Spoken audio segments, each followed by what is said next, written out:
जय हिंद। पटवारी का एग्ज़ाम ना हो गया, मतलब क्या ही कहें। ऐसा इतना भयंकर इसके ऊपर टॉपिक पे बात हो रही है आजकल, इतना भयंकर डिस्कशन हो रहा है।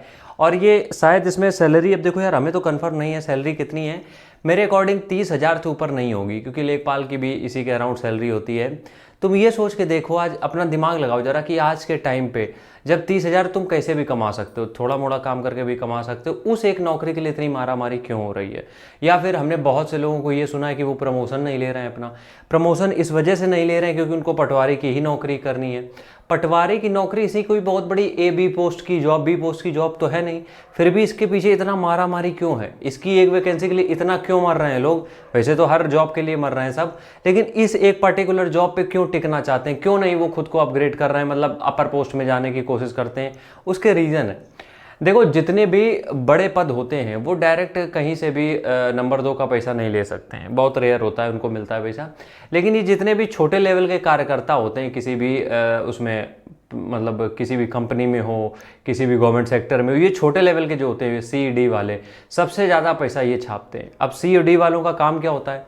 इनका काम अधिकतर वही होता है, फाइलों को ट्रांसफ़र करना, किसी की बातें वहाँ पहुँचाना, किसी की चीज़ें वहाँ करना, कुछ भी इस तरीके के छोटे मोटे काम। कई बार फील्ड वर्क हो जाता है इनका, पैसे का पेमेंट अगर करना है तो वो हो जाता है।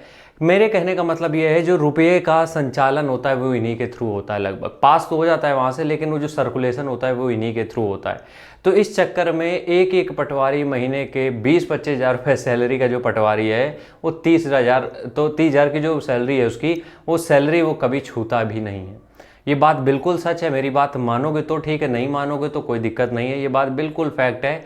वो अपनी सैलरी को हाथ तक नहीं लगाता है। अब क्यों हाथ नहीं लगाता है? क्योंकि उसको टेबल के नीचे से कहीं खेतों में कहीं पे भी 500 हज़ार डेली बेसिस पे 2-4-5 हज़ार मिलते रहते हैं।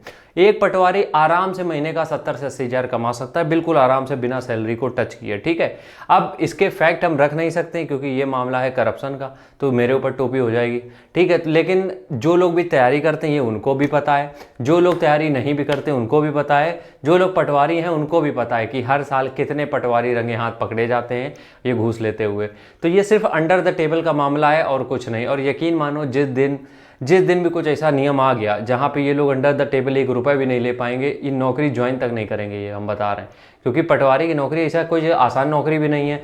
गांव में, खेतों में कई बार तुम्हें जाना पड़ सकता है, बहुत सारी चीज़ें तुम्हें करनी पड़ती हैं, और उसमें भी इतनी सारी चीज़ें करनी पड़ती हैं, उसमें भी इतनी मारा मारी है कि एक सीट मिल जाए। लोग 12 लाख रुपए देने के लिए तैयार हैं एक पोस्ट के लिए, अगर घूस से हो जाए, जो मध्य प्रदेश में भी चल रहा है। 12 लाख रुपए एक सीट के लिए तैयार है। अब सोचो तुम, 30,000 की नौकरी के लिए 12 लाख रुपए आदमी दे रहा है, तो कुछ ना कुछ तो बात होगी ना। और इसमें किसी का हाथ नहीं होता है, इसमें हाथ आम जनता ही का होता है, जो उनको अपने ऊपर उन्होंने बैठा लिया है, क्योंकि उनको लगता है कि एक दिन पहले काम हो जाएगा, 2,000 पकड़ा दो, क्या दिक्कत है, बस। लेकिन इतना ज़रूर है कि जब तक ये चीज़ें रहेंगी मशीनरी में, तब तक ये सरकारी नौकरी के क्रेज़ कभी ख़त्म नहीं होने वाला है। ये बात बिल्कुल अटर ट्रुथ है कि किसी भी कीमत पे अगर सरकारी नौकरी के प्रति इतनी दिलचस्पी जो लोगों की, उसको ख़त्म करना है, जो कि करना ही पड़ेगा। अगर ख़त्म करना है, करप्शन को पूरी तरीके से बंद कर दो। हम बता रहे हैं, दूसरे दिन से आवेदन जितने जा रहे हैं उसके आधे भी नहीं जाएंगे। 30,000 की नौकरी में अपने घर से इतनी दूर कौन नौकरी करेगा? 30,000 रुपये में कोई नहीं करेगा। ठीक है, उनको पता है 30,000 रुपये तो अकाउंट में आएगी, बाकी जो आएगी उसके लिए तो 1-1.5 लाख रुपये महीने का धरा है हमारा। तो ये रीज़न है क्यों पटवारी के पीछे इतना मारा मारी चल रही है। जिसको भी बुरा लगा हो, वेलकम है, कमेंट में कोई भी लिख सकता है, हमें कोई दिक्कत है नहीं, घंटा फर्क पड़ेगा है नहीं। जय हिंद, राम राम।